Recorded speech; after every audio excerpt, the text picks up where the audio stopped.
Hello दोस्तों, मैं अभिनव Mishra commerce 2.0 new version में आप सबका स्वागत करता हूं। तो आज के क्लास में हम लोग लेकर के आए हैं ऑब्जेक्टिव 12th का अकाउंटेंसी का book chapter number 6 company objective का। तो कंपनी में 5 ऑब्जेक्टिव अभी तक डिस्कस हो चुके हैं 5 चैप्टर का। आज हम लोग करने वाले हैं डिस्कशन 6ठे चैप्टर का, जिसका नाम है रिडम्पशन ऑफ डिवेंचर। नाम क्या है? Redemption of debenture. तो चलिए शुरू करते हैं बिना टाइम वेस्ट किए chapter number 6 redemption of debenture.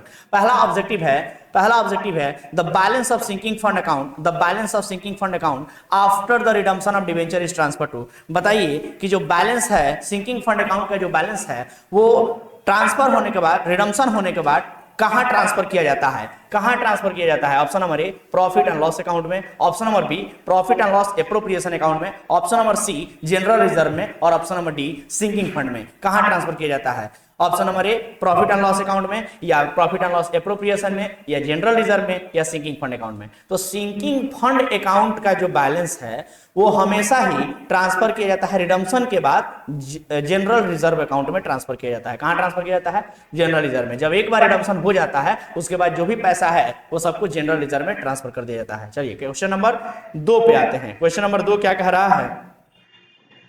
कहता है कि profit on cancellation of own debenture is transfer to. जो भी कैंसिलेशन करने पर अपना ही डिवेंचर, ओन डिवेंचर को कैंसिल करने पर जो प्रॉफिट होता है उसको कहां दिखाते हैं? Option number A profit and loss account में, option number B profit and loss appropriation account में, option number C capital reserve में और option number D none of these में। तो बताइए आंसर क्या होगा? तो आंसर हो जाएगा इसका कैपिटल रिजर्व। अपने ही डिवेंचर को कैंसिल करने के बाद जो प्रॉफिट आता है उसमें जो पैसा प्रॉफिट के रूप में आता है उस प्रॉफिट को हम लोग क्या करते हैं? कैपिटल नेचर का प्रॉफिट कहते हैं और ऑलवेज कैपिटल रिजर्व में हम लोग ट्रांसफर करते हैं, यानी ऑप्शन नंबर सी हो जाएगा। चलिए क्वेश्चन नंबर 3 की बात करते हैं। क्वेश्चन नंबर 3 लिखा है if debenture of rupees 1 lakh were issued for discount of rupees 10,000 which are redeemable after 4 years, 4 साल के बाद रिडीम करना है, then amount of discount to be written off from profit and loss account each year। तो बताइए कि हर साल profit and loss account से कितना पैसा रिडीम किया जाएगा, कितना पैसा राइट ऑफ कर लिया जाएगा, ऐसा कह रहा है।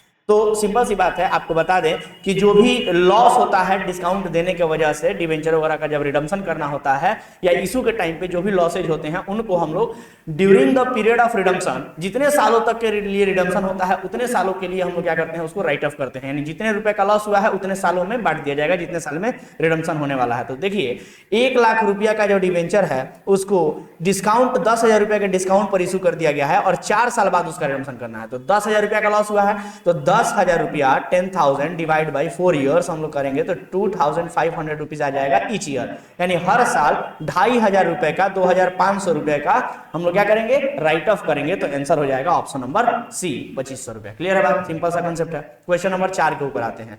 क्वेश्चन नंबर 4 लिखा है P limited issued 15,000 15% debenture of rupees 100 each. 100 रुपया का एक डिवेंचर है और उसको क्या किया जा रहा है? P लिमिटेड के द्वारा इशू किया जा रहा है। कहता है कि इशू जो हो रहा है वो प्रीमियम पे इशू हो रहा है, 10% पे प्रीमियम पे। तो बताइए कि 100 रुपीज का डिवेंचर है और 10% प्रीमियम पे दे रहे हैं, तो 100 रुपीज का डिवेंचर 10% प्रीमियम का मतलब कितना हो गया? 100 प्लस 10% बराबर 110 रुपया का हो गया। तो 110 रुपया में इशू किया जा रहा है। आगे कहता है which are redeemable after 10 years, और इसको रिडम्पशन कितने सालों में करना है? 10 सालों में करना है एट अ प्रीमियम ऑफ 20%, 20% के प्रीमियम पे करना है। तो कहता है the amount of loss on redemption to be written off every year. तो कहता है कि बताइए जो भी लॉस हो रहा है रिडम्पशन में उसको राइट ऑफ किया जाएगा हर साल। कितना कितना राइट ऑफ किया जाएगा? तो ऑप्शन लिखा है 15,000 रुपया, ऑप्शन नंबर बी 30,000 रुपया, ऑप्शन नंबर सी 45,000 रुपया और ऑप्शन नंबर डी 22,000 रुपया। तो आपको यहाँ कैलकुलेट करके निकालना होगा कि कितना होगा। तो सर कैलकुलेशन कैसे होगा? तो 15,000 डिवेंचर है, 100 रुपया वाला, 10 रुपया प्रीमियम पर इशू किया गया है और हम लोग 20% प्रीमियम पर रिडम्पशन कर रहे हैं। तो जरा समझिएगा, यहाँ पर रिडम्पशन को समझाना है। हम कह सकते हैं कि 110 रुपया में इशू हुआ था, ऐसा कहा जा सकता है। 110 रुपया हम लोग निकाले भी थे, 10% प्रीमियम का मतलब, और 20% प्रीमियम पर रिडम्पशन करना है। तो 20% प्रीमियम पर रिडम्पशन का मतलब हो गया 100 रुपया प्लस 20%। 100 रुपया प्लस 20% का मतलब 120 रुपए, यानी 110 रुपया में इशू किए और 120 रुपया में रिडम्पशन करना है। तो अब बताइए लॉस कितने रुपए का हो रहा है? लॉस कितने रुपए का हो रहा है? तो क्या हम कह सकते हैं कि लॉस हमें कितने रुपए का हो रहा है? तो 10 रुपए का लॉस हो रहा है। 10 रुपए का लॉस हो रहा है। कितने रुपए का लॉस हो रहा है? 10 रुपए का। तो जरा ध्यान दीजिएगा, अगर 10 रुपया का लॉस हो रहा है एक डिवेंचर पर, तो यहाँ टोटल डिवेंचर कितने हैं? यहाँ टोटल डिवेंचर कितने हैं? टोटल डिवेंचर है 15,000 डिवेंचर। तो बताइए 15,000 डिवेंचर, 15,000 डिवेंचर अगर हम लिखते हैं ऐसे, 15,000 डिवेंचर इंटू 10 बराबर कितना हो गया? 1.5 लाख रुपया हो गया। कितना हो गया? 1.5 लाख रुपया। और इसको हमें राइट ऑफ करना है, कितना में राइट ऑफ करना है सर? तो 10 सालों में राइट ऑफ करना है। कितने सालों में? 10 सालों में। तो जरा ध्यान दीजिएगा, 10 सालों में राइट ऑफ करना है। तो 1.5 लाख को 10 साल से अगर आप बांटते हैं तो ये निकल के आएगा आपका 15,000 रुपए। कितना रुपया निकल के आएगा? 15,000 रुपया। लेकिन जरा ध्यान दीजिएगा, यहां पर जो प्रॉफिट का कैलकुलेशन किया जाएगा, यहां पर जो प्रॉफिट का कैलकुलेशन किया जाएगा वो ना कि 120 रुपया माइनस 10 रुपया किया जाएगा, बल्कि ये देखा जाएगा कि सर हमें रिडम्पशन करने में फेस वैल्यू की तुलना में कितना चेंज लाना पड़ रहा है। मतलब फेस वैल्यू तो 100 रुपया ही था और हम लोग रिडम्पशन कर रहे हैं 120 रुपया में। का मतलब ये हुआ कि जो यहाँ लॉस माना जाएगा वो 10 रुपए का बजाय कितना माना जाएगा? 20 रुपया। और ये 20 रुपया कैसे आया? तो 120 रुपया में रिडम्पशन हो रहा है और 100 रुपया में हम लोगों ने उसको क्या किया था? 100 रुपया उसका फेस वैल्यू है, यानी कि डिस्काउंट कितना हो गया? सॉरी, रिडम्पशन के समय पर लॉस कितना हो गया? 20 रुपया का हो गया। तो इस प्रकार से आप कह सकते हैं कि 20 रुपया एक डिवेंचर पर लॉस हुआ। तो टोटल मिला के 15,000 डिवेंचर है, तो 15,000 इंटू 20 बराबर हो गया आपका 3 लाख रुपया। अब ये 3 लाख रुपया आपको क्या हो रहा है सर? 3 लाख रुपए का लॉस हो रहा है, लेकिन ये लॉस जो है वो 10 सालों में बियर करना है, 10 ईयर्स में बियर करना है, 10 सालों में निपटाना है। तो इसलिए हम लोग क्या करेंगे? 10 से डिवाइड करेंगे, जो कि आंसर निकल के आएगा 30,000 रुपया। और इस प्रकार से हमारा आंसर हो जाएगा ऑप्शन नंबर बी, 30,000 रुपया। कोई दिक्कत? चलिए ध्यान दीजिए, आपको बस इस क्वेश्चन में क्या सीखने को मिला? इंपॉर्टेंट ये चीज कि जो माइनस करना है, मतलब लॉस या प्रॉफिट कुछ भी निकालना है, तो आपको ध्यान रखना है कि जो इशू हम लोगों ने किया था उसके कंपैरिजन में रिडम्पशन को नहीं करना है, बल्कि रिडम्पशन का तुलना करना है फेस वैल्यू से कि रिडम्पशन कितना में किए? तो 120 रुपया में, और फेस वैल्यू कितना था? 100 रुपया। तो लॉस कितने का हो गया? 20 रुपए का। ऐसे करना है, ना कि 110 रुपया में इशू किए थे, 120 रुपया हम पेमेंट कर रहे हैं तो 10 रुपया का लॉस हुआ। ये कंसेप्ट गलत हो जाएगा। ऐसे अगर बनाते हैं अगर आप लोग तो आंसर आपका ए होता, लेकिन आंसर यहाँ पर हो जाएगा बी। मतलब आपको रिडम्पशन वैल्यू जो है उससे फेस वैल्यू का तुलना करके और तब लॉसेस को निकालने होंगे। क्लियर है बात? चलिए अब आ जाइए क्वेश्चन नंबर 5 पे। क्वेश्चन नंबर 5 क्या कहता है? Profit on sale of sinking fund investment is transfer to. मतलब अगर प्रॉफिट होता है आपको सिंकिंग फंड इन्वेस्टमेंट में, तो उसको आप कहां ट्रांसफर कीजिएगा? Option number A profit and loss account में, ऑप्शन नंबर बी आपको जनरल रिजर्व में, option number C sinking fund account में, और option number D capital reserve में। ये क्वेश्चन रिपीट हो गया ना, शुरू में भी ये क्वेश्चन मिला था। इसका आंसर क्या होगा? Sinking fund account. चलिए क्वेश्चन नंबर 6 पे आते हैं।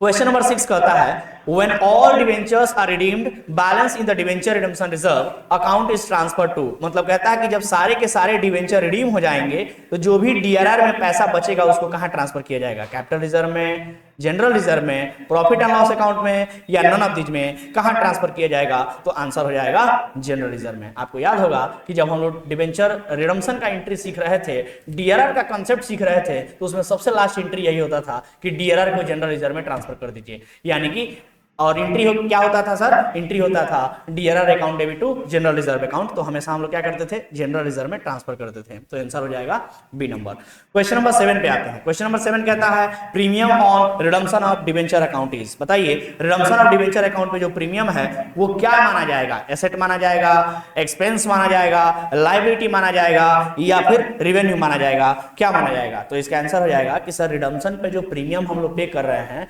रिडम्पशन पर जो प्रीमियम पे कर रहे हैं का मतलब हुआ कि हमें पता है कि हमें प्रीमियम देना है, इसलिए हम लोग क्या करते हैं कि उसको पहले ही दिखाने लगते हैं लायबिलिटी की तरह, और उसको क्रेडिट में दिखाया जाता है। जर्नल एंट्री जब आप सीखे होंगे तो आपको बताया गया होगा कि जर्नल एंट्री में हमेशा premium on redemption of debenture account को क्या किया जाता था? क्रेडिट किया जाता था। यानी कि क्रेडिट इसलिए किया जाता था क्योंकि हम क्या मानते थे? उसको लायबिलिटी मानते थे, और इसलिए आंसर क्या हो जाएगा? आंसर हो जाएगा C number, liability. Question number 7 हो गया। आइए क्वेश्चन नंबर 8 की तरफ आते हैं। क्वेश्चन नंबर 8 क्या कहता है? कहता है कि profit on cancellation of own debenture is. फिर से ये क्वेश्चन रिपीट कर रहा है बार बार, फिर से वही सवाल कि अगर कैंसिलेशन ऑफ ओन डिवेंचर है, यानी अपने ही डिवेंचर को आप कैंसिल कर रहे हो और उस पर प्रॉफिट हो गया, तो उस प्रॉफिट को कहां दिखाओगे? रिवेन्यू प्रॉफिट कहा जाएगा, वो क्या कहा जाएगा, कैपिटल प्रॉफिट कहा जाएगा, ऑपरेटिंग प्रॉफिट या नन ऑफ दीज। तो आंसर हो जाएगा आपका कैपिटल नेचर का प्रॉफिट, क्योंकि ये बार बार तो होता नहीं है तो कैपिटल नेचर का माना जाएगा। Question number 9, sinking fund is a part of, बताइए सिंकिंग फंड किसका पार्ट है, फिक्स्ड लायबिलिटी का, करंट लायबिलिटी का, या रिजर्व एंड सरप्लस का, या फिक्स्ड एसेट का, किसका पार्ट माना जाएगा, सिंकिंग फंड किसका पार्ट माना जाएगा। तो सिंकिंग फंड आपको मालूम होगा कि सिंकिंग फंड बनाया जाता है प्रॉफिट से बनाया जाता है। सिंकिंग फंड कहां से बनाया जाता है, प्रॉफिट से।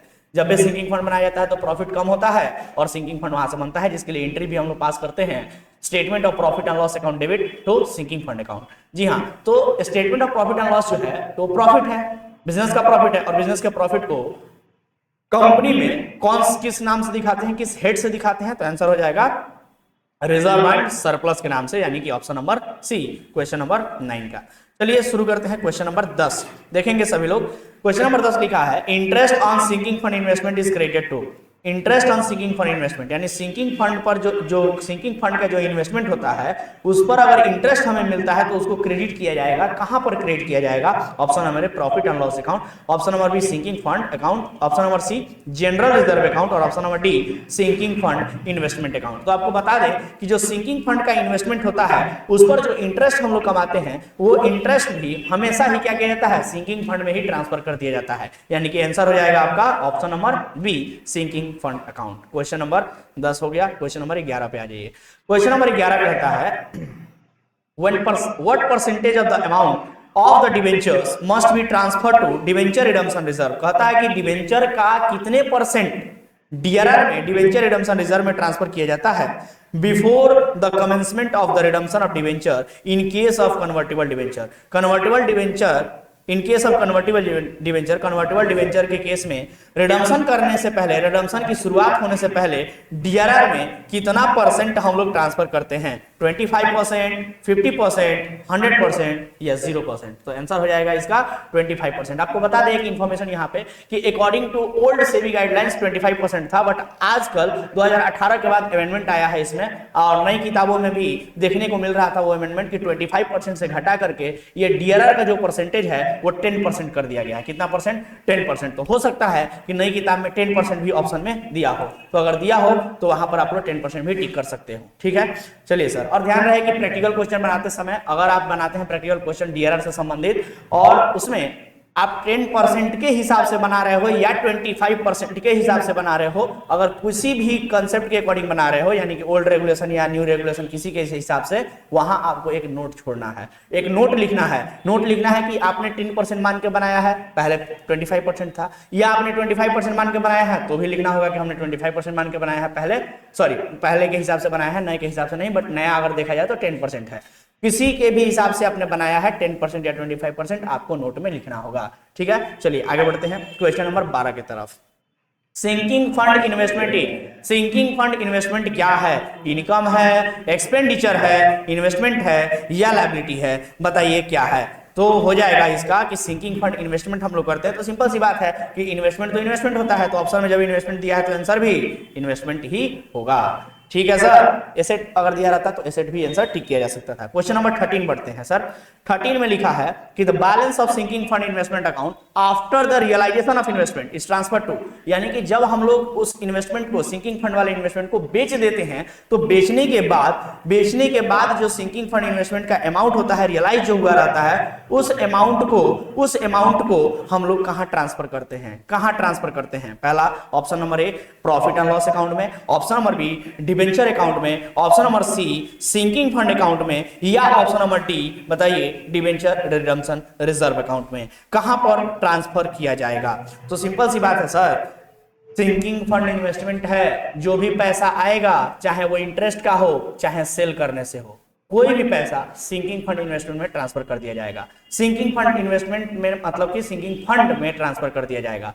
सिंकिंग फंड इन्वेस्टमेंट को बेचने से पैसा कोई आए तो, या फिर सिंकिंग फंड इन्वेस्टमेंट से कोई इंटरेस्ट आए तो, कोई भी पैसा हम लोग क्या करेंगे, सिंकिंग फंड अकाउंट में ही ट्रांसफर करेंगे। क्लियर है बात। चलिए सर आगे बढ़ते हैं, क्वेश्चन नंबर 13 के बाद बढ़ते हैं क्वेश्चन नंबर 14 पे। क्वेश्चन नंबर 14 क्या लिखा है, method of redemption of debenture is या आर, कहता है कि method of redemption of debenture कौन है, कौन है method of debenture, redemption of debenture मतलब रिडम्पशन करने के कौन कौन से मेथड हैं, मैंने लिखवाया था, बहुत सारा मेथड होता है। ऑप्शन नंबर 1 आता है lump sum cash payment method, option number B redemption by conversion, option number C redemption in instalment. आपको बता दें कि ये तीनों के तीनों ही रिडम्पशन के मेथड हैं, यानी आंसर हो जाएगा all of the above, option number D. आइए क्वेश्चन नंबर 15 पे आते हैं।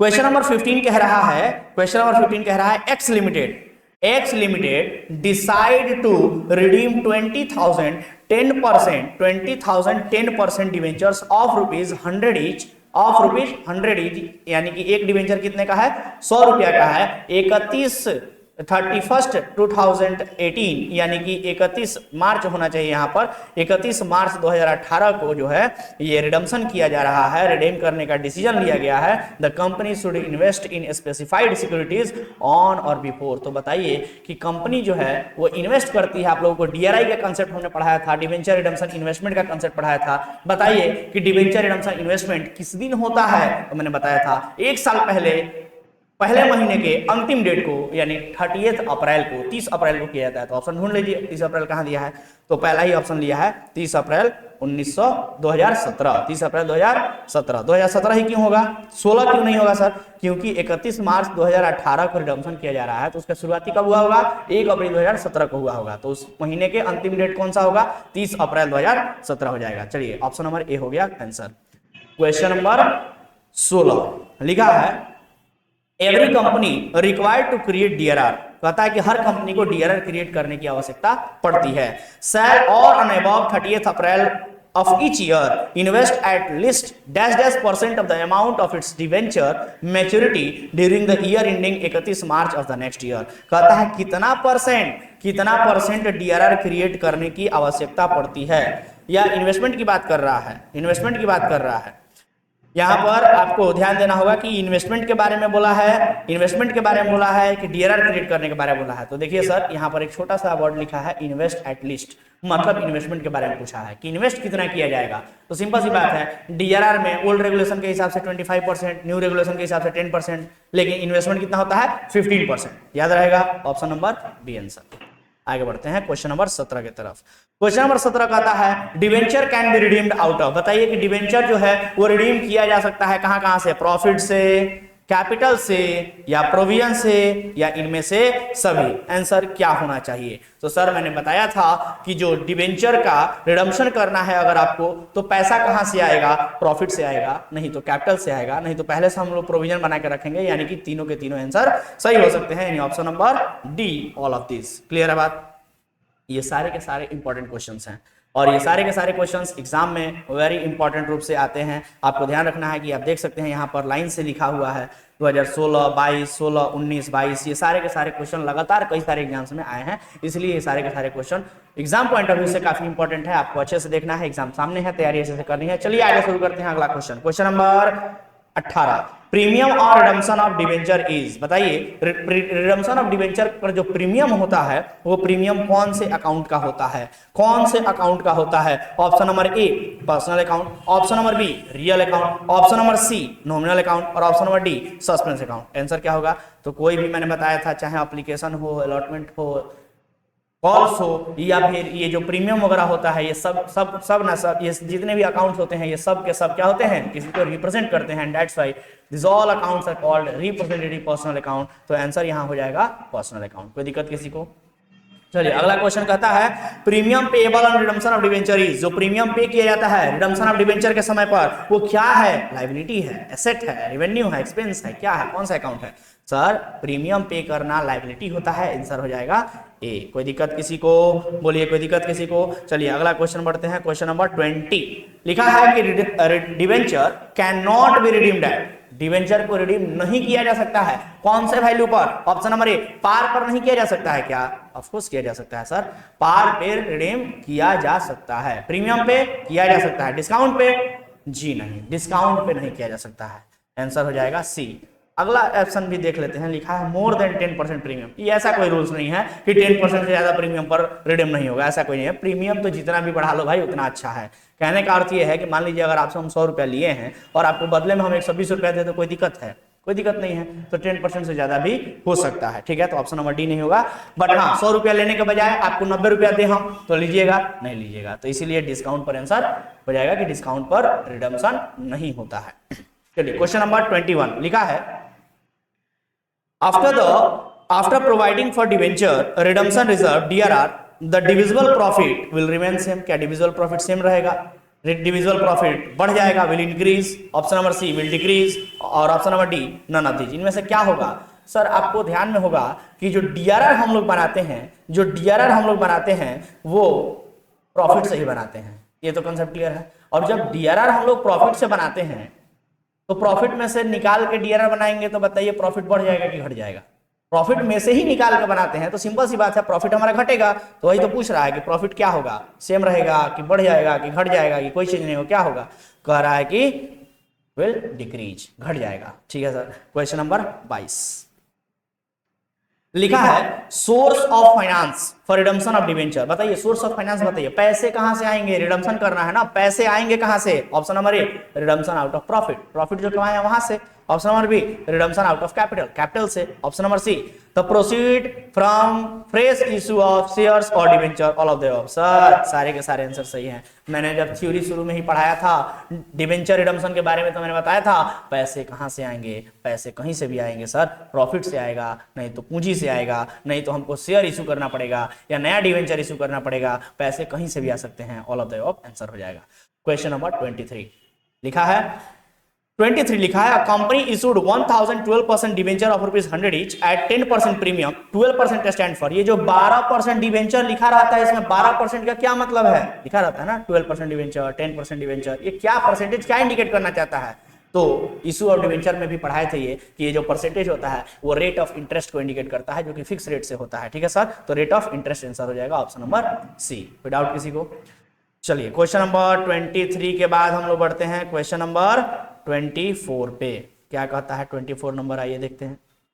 लिखा है 24 नंबर लिखा है, the interest on debenture redemption fund investment is credited to. तो कहता है जो इंटरेस्ट है डिवेंचर रिडम्पशन फंड इन्वेस्टमेंट पे, उसको क्रेडिट किया जाता है, मतलब DRI debenture redemption investment, DRI पे जो इंटरेस्ट मिलता है उसको क्रेडिट हम लोग कहां करते हैं? Option number A debenture account में, ऑप्शन नंबर बी बताइए, ऑप्शन नंबर बी लिखा है डिवेंचर रिडम्पशन फंड अकाउंट में, option number C debenture redemption fund investment account में, और option number D none of these में। आपको बता दें कि जो DRI होता है डिवेंचर रिडम्पशन इन्वेस्टमेंट होता है, वो हम लोग साल के, जिस साल हमको रिडम्पशन करना होता है उसी साल के शुरुआती महीने में 30 अप्रैल को करते हैं, और जिस दिन रिडम्पशन करना होता है उस दिन उस इन्वेस्टमेंट को बेच देते हैं। तो जो भी हमें इंटरेस्ट के रूप में पैसे आते हैं, वो सारे के सारे पैसे को हम लोग क्या करते हैं? डिवेंचर रिडम्पशन में ही हम लोग क्या करते हैं? DRR में ही हम लोग ट्रांसफर कर देते हैं। तो आंसर हो जाएगा डिवेंचर रिडम्पशन फंड अकाउंट में। डिवेंचर रिडम्पशन का जो फंड है उसी में हम लोग वापस से उसको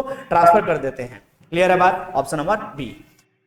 question number 25, debenture can be redeemed. वापस से वही question, debenture can be redeemed. Debenture okay, यहां पर कुछ अलग दिया है कि डिवेंचर को रिडीम किया जा सकता है बाय ड्रॉ ऑफ लॉट्स, यानी लॉट्स में किया जा सकता है, bye purchasing in open market, open market में, बाय कन्वर्जन, या ऑल ऑफ दीज। आंसर क्या होना चाहिए बताइए 25 का?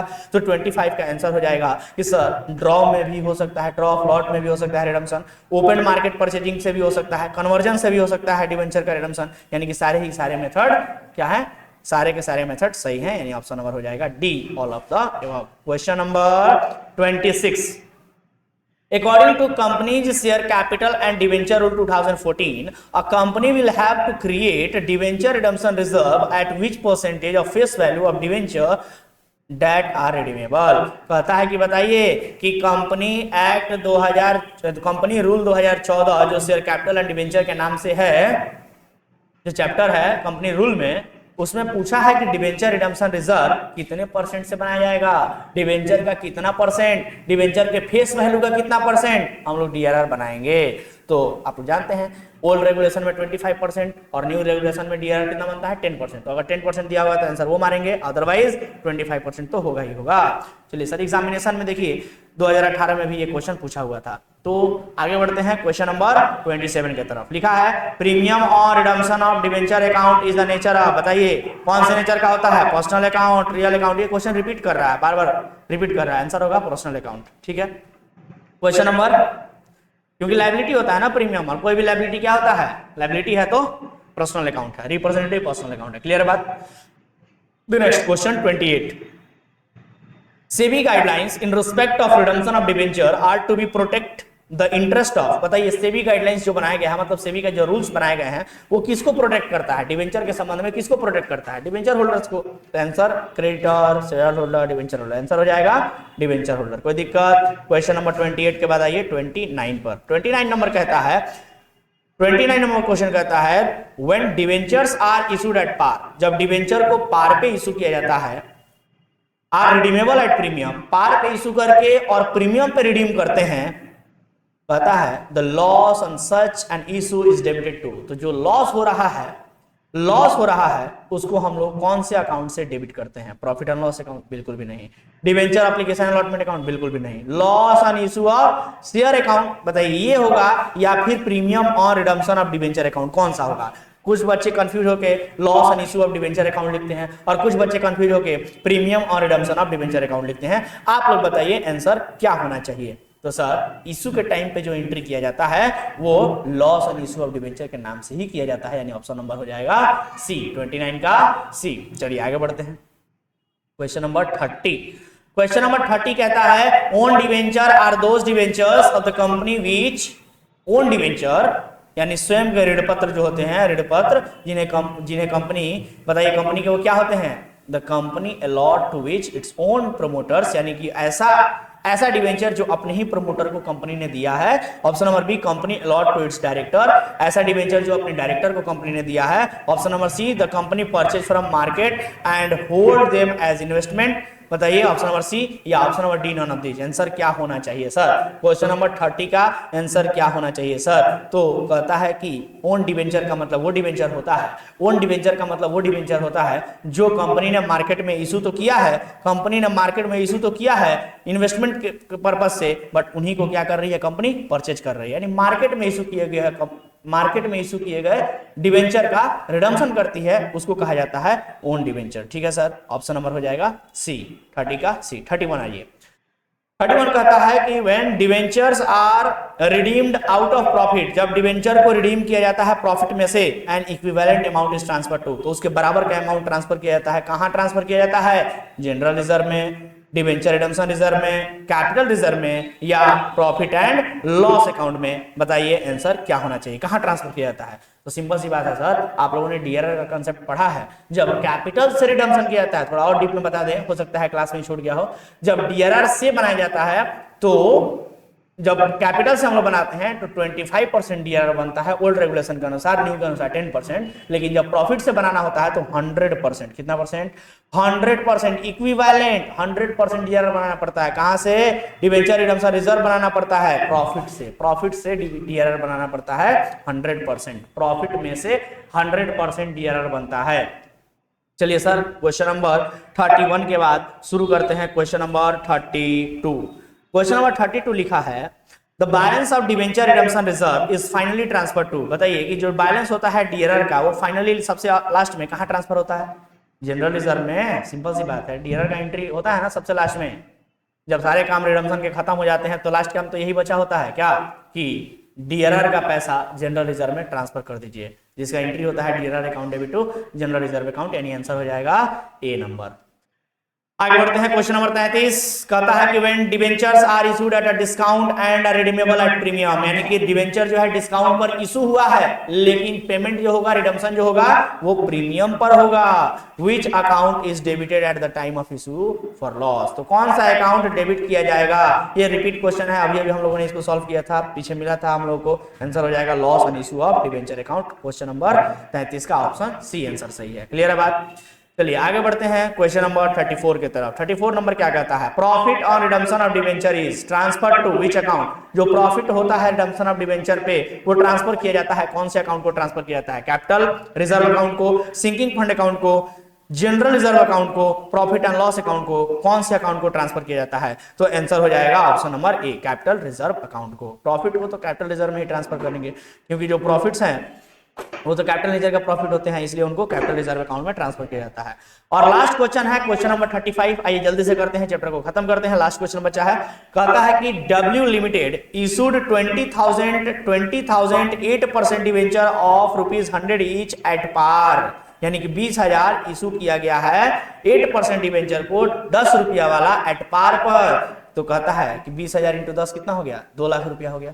आगे कहता है रिडीमेबल आफ्टर 5 ईयर, 5 साल बाद रिडीम किया जाएगा एट अ प्रीमियम ऑफ 20%। तो बताइए 2 लाख का 20% प्रीमियम कितना हुआ, 2 लाख का प्रीमियम 2,40,000 हो गया। 2 लाख प्लस 20% का मतलब 2,40,000 हो गया। तो 2,40,000 रुपया वापस करना है। 2 लाख रुपया का डिवेंचर, 2 लाख रुपया का डिवेंचर हमने इशू किया था और वापस कितना करना है, 2,40,000 रुपया 20% प्रीमियम पे। तो कहता है कि जो 40,000 रुपया एक्स्ट्रा है, जो लॉस है, the amount of loss and redemption of debenture to be return off every year, बताइए हर साल कितना होगा। तो सर मैंने बताया था कि जो 40,000 रुपया का लॉस हुआ है, ये 40,000 रुपया का लॉस को नंबर ऑफ ईयर्स में बांट देते हैं, जितने साल बाद रिडम्पशन करना है, और पर ईयर कितना आएगा उतना ही राइट ऑफ हर साल किया जाएगा। तो बताइए कितने साल में रिडम्पशन करना है, कितने साल में रिडम्पशन करना है, 5 साल में। तो इसको 5 से भाग दे दिया जाएगा, ये कटेगा, आएगा 8,000 रुपया। तो आंसर देख लीजिए 8,000 कहां दिया है, ऑप्शन नंबर डी आंसर हो जाएगा। और इसके साथ ही आपका ये चैप्टर खत्म होता है। चैप्टर का नाम था रिडम्पशन ऑफ डिवेंचर, जिसके 35 क्वेश्चन दिए हुए थे बुक में। ये 35 के 35 क्वेश्चन हम लोगों ने